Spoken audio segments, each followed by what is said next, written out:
हाँ जी, अस्सलाम वालेकुम तालिबात जी बीएस।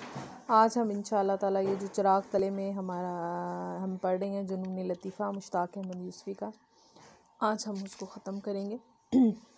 तकरीबन हम इसके जो है इख्तिताम पर ही हैं जी। हम यहाँ थे कि इन्हीं हज़रत ने ख़ानसामा की बात हो रही थी और वो सारे अपने मुशाहदात और तजर्बात जो है वो बड़े शगुफ्ता अंदाज़ में हमसे शेयर कर रहे हैं। जुनून लतीफ़ा में जो है लिखा है, उन्हीं ख़ानसामाओं में जो है वो आखिरी जो ख़ानसामा थे जो इन्हें मिले वो ये थे कि इन्हीं हज़रत ने गुज़श्ता जुमेरात को सारा घर सर पर उठा रखा था। हमने बच्ची को भेजा कि इससे कहो मेहमान बैठे हैं, इस वक्त सिल खोटने की ज़रूरत नहीं है। सिल को जब तेज़ करते हैं तो उसको ना उसमें छोटी छोटी ज़रबें लगाते हैं पत्थर, ताकि हो जाए और वो तेज़ हो जाए। इसने कहला भेजा कि हम इन्हीं मेहमानों की तवाज़ो के लिए सिल पर कबाबों का कीमा पीस रहे हैं। शोर होता है तो उन्होंने कहा कि मेहमानों की वजह से आप ना करें, लेकिन आगे से जो उन्होंने लॉजिक दी तो वो खामोश हो गए। थोड़ी देर के बाद हमने कबाब मुंह में रखा तो महसूस हुआ गोया चटपटा रेगमाल खा रहे हैं। अब उसको अच्छी तरह से साफ़ ना किया जाए तो उस पत्थर की जो रेत और कंकरियाँ हैं वो मुंह में आती हैं, और उसने वैसा ही किया। हमें रह रहकर मीर साहब पर अश्क आने लगा कि वो मसनूई बतीसी लगाए बेखबर बैठे खा रहे हैं और हमारी तरह किरकिरा महसूस करके लाल पीले नहीं हो रहे। सुबह तक सबको पेचस हो गई। ज़ाहिरी बातें होनी ही थी, सिर्फ हमें नहीं हुई, और हमें इसलिए नहीं हुई कि हम पहले ही इसमें मुब्तला थे। ये बात नहीं है कि खुदा न खास्ता हम बीमारी और मौत से डरते हैं, हम तो पुरानी चाल के आदमी हैं, इसीलिए नई ज़िंदगी से ज़्यादा खौफ खाते हैं। हाँ जी, बड़ी खूबसूरत बात। मौत बरहक है और एक ना एक दिन ज़रूर आएगी। बात सिर्फ इतनी है कि इसे बुलाने के लिए हम अपनी नेक कमाई में से 50-60 रुपये माहवार ख़र्च नहीं करना चाहते। यानी ख़ानसामा को तनख्वाह भी दें और मौत को भी वक्त से पहले बुलाएं और तकलीफ़ों को भी बढ़ाएं।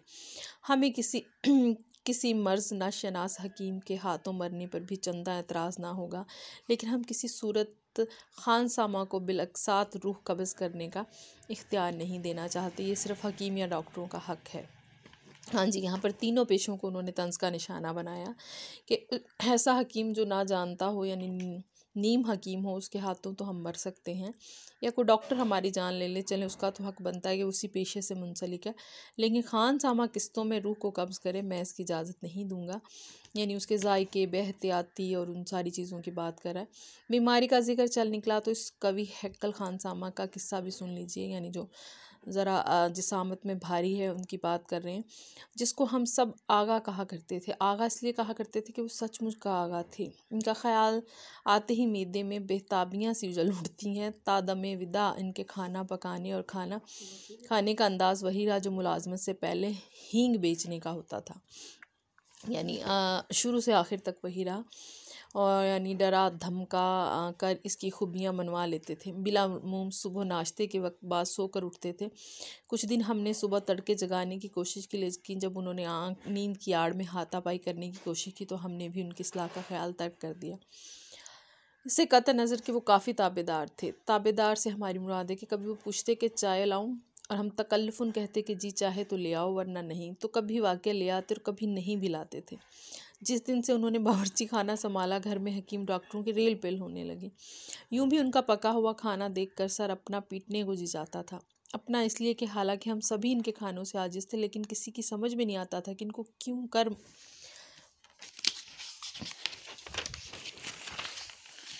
पुरअमन तरीके से रुखसत किया जाए। इनको नौकर रखना ऐसा ही साबित हुआ जैसे कोई शेर बब्बर पर सवार हो तो जाए लेकिन उतरने की हिम्मत ना रखे। यानी अब उसका खौफ भी कि उसको कैसे निकालें। अजीब ज़बरदस्ती का नौकर था। एक दिन हम इसी उधेड़ बुन में लेटे हुए गर्म पानी की बोतल से पेट सेंक रहे थे और दवा पी पी कर इनको कोस रहे थे कि वो सर झुकाए आए और खिलाफ़े मामूल हाथ जोड़कर बोले, ओ साहब तुम रोज़ रोज़ बीमार होता है, इससे हमारा कबीला में बड़ी रुसवाई और खाना ख़राब होता है। इसके बाद उन्होंने कहा सुना माफ़ कराया और बग़ैर तनख्वाह लिए चल दिए। यानी खुद ही उन्हें गैरत आ गई। ऐसी ही एक और दावत का जिक्र है जिसमें चंद अहबाब और अफसरान बाला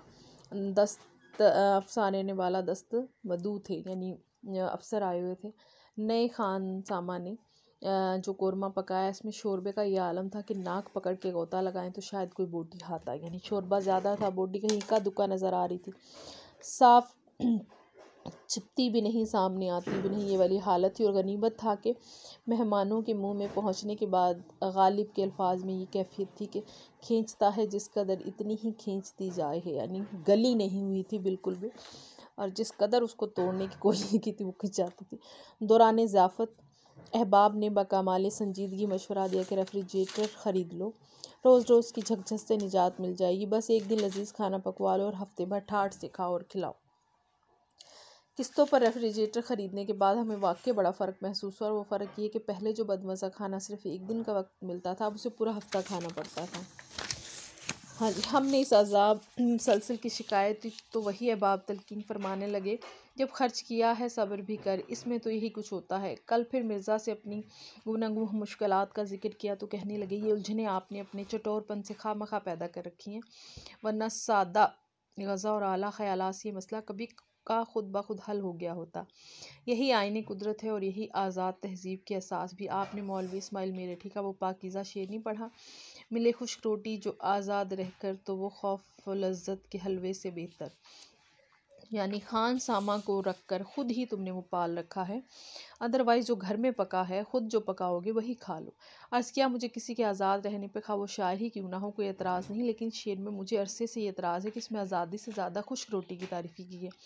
मुमकिन है उम्दा गज़ा आला तहज़ीब को जन्म ना दे सके, लेकिन आला तहज़ीब कभी ख़राब गज़ा बर्दाश्त नहीं करती, ये बात बिल्कुल ठीक है। फरमाया, बर्दाश्त ये की रही, ख़राब खाना खा के बदमज़ा ना होना यही शराफत की दलील है। गुज़ारिश की मर्दानगी तो ये कि आदमी अरसे तक उम्दा गज़ा खाए और शराफत के जामे से बाहर ना आए। मुश्तल हो गए बजा, लेकिन ये कहा कि शराफत है कि आदमी उठते बैठते खाने का जिक्र करता रहे, बुरा ना मानिएगा। आपके बाज़ मज़ामीन किसी बिगड़े हुए शाही रकाबदार की ख़ानदानी बयाज़ मालूम होते हैं, जब भी तो कम पढ़ी लिखी औरतें बड़े शौक़ से पढ़ती हैं। हाँ जी, जिस तरह से ये खानसामा वाला मजमून है वो इसी तरह से वो ये कहते हैं कि आपके चंद मज़ामीन ऐसे होते हैं। हमने टोका, आप भूल रहे हैं कि फ़्रांस में खाना खाने और पकाने का शुमार फ़नून लतीफ़ा में होता है। वो बिगड़ गए, मगर आपने तो उसे जुनून लतीफ़ा का दर्जा दे रखा है। अगर आप वाकई अपनी बेकसूर कौम की इस्लाह के दर पे हैं तो कोई काम की बात कीजिए और तरक्की की राहें भी समझाइए। मज़ा लेने की खातिर छेड़ा, एक दफ़ा कौम को अच्छा पहनने और खाने का चस्का लग गया तो तरक्की की राहें खुद ब खुद सूझ जाएंगी, लेकिन ऐसा मुमकिन ही कहाँ है बेटा। गांधी जी का कौल है कि जिस देश में लाखों आदमियों के 2 वक्त का खाना नसीब ना होता हो, वहाँ भगवान की भी हिम्मत नहीं होती कि अंदाता के सिवा किसी और रूप में सामने आ सके। भूखे के लिए भोजन ही भगवान का अवतार होता है। हाँ, भूखे के लिए जैसे चांद, पूरा चांद भी रोटी होता है, इसी तरह से भगवान का अवतार ही होता है। किता कलामी की माफ़ी मांगे बगैर बोले कि मगर वो तो बकरी का दूध और खजूर खाते थे और आप फ़न्ने ग़ज़ा शनासी को फ़लसफ़ा खुदा शनासी समझ बैठे। खुद आपके महबूब यूनानी फ़लसफ़ी जो भरपूर ज़िंदगी के कायल थे, दिमाग से महसूस करते, दिल से सोचते थे, मगर आपने तो मैदे से सोचते हैं। देखा जाए तो आप आज भी वही मशवरा दे रहे हैं जो मलका मेरी अंतोनियत ने दिया था कि एक दरबारी ने जब उससे गोश गुजार किया कि रोटी ना मिलने के सबब हज़ारों इंसान पेरिस की गलियों में दम तोड़े हैं, तो इसने हैरत से पूछा, ये अहमक केक क्यों नहीं खाते। हाँ जी, ग़ज़ा का मसला भी ऐसा है। भूख दरअसल इंसान की बुनियादी ज़रूरत है। अगर पेट खाली हो तो ना महबूब अच्छा लगता है, ना दुनिया अच्छी लगती है और ना ही कायनात। उसमें खानसामा की जितनी भी वो बताई गई हैं बुराइयाँ ही हैं, इसमें कोई अच्छाई तो नहीं बताई गई। वो उनका ज़ाती तजर्बा है और ये तजर्बा तकरीबन हर उसके साथ होता है जो खानसामा रखने की जुर्रत करता है।